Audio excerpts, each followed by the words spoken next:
name is Alexander Reinwald, and this is Gallery 851, located at 851 Springs Fireplace Road, about across the street from the Pollock-Krasner house.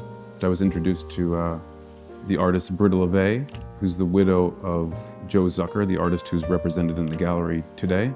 Britta brought to my attention the fact that Joe would be featured at the Pollock-Krasner house during the month of August. And then Britta proposed that we simultaneously show some of Joe's work here at our gallery. Seeing the work, first and foremost, it's very visually interesting work and kind of exciting work to look at. And learning more about Joe, spending some time in his studio, it all made this seem like a really interesting and, I would say, important idea and show to do. These are works from a series called Portrait of Joseph Smith. The work was produced in 1984. I think my own words, these are satirical depictions of Joseph Smith, the founder of Mormonism. I think, not having had a chance to discuss it in depth with Joe Zucker, but from the articles I've read and information I've obtained, you know, him seeing Joseph Smith as a con man and portraying him with this criminality introduced by the ski mask and the gloves, and all of that was incredibly interesting to me.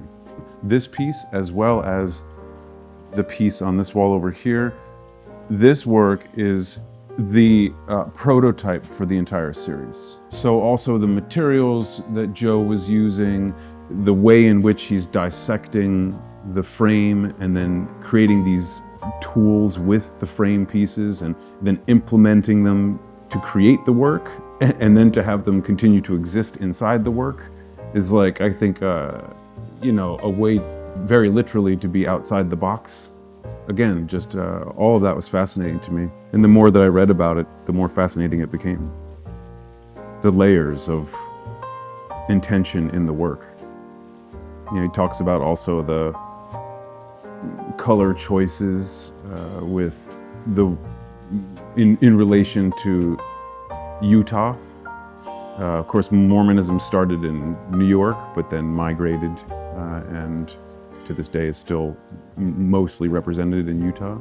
And so the snow, the black of the mountains, and the blue of the sky with the frames, completely abstract, and then to adorn them with the gloves and the mask and socks, and turning them from something very abstract to something quite figurative, which is an interesting leap, and yeah, an interesting leap, I think.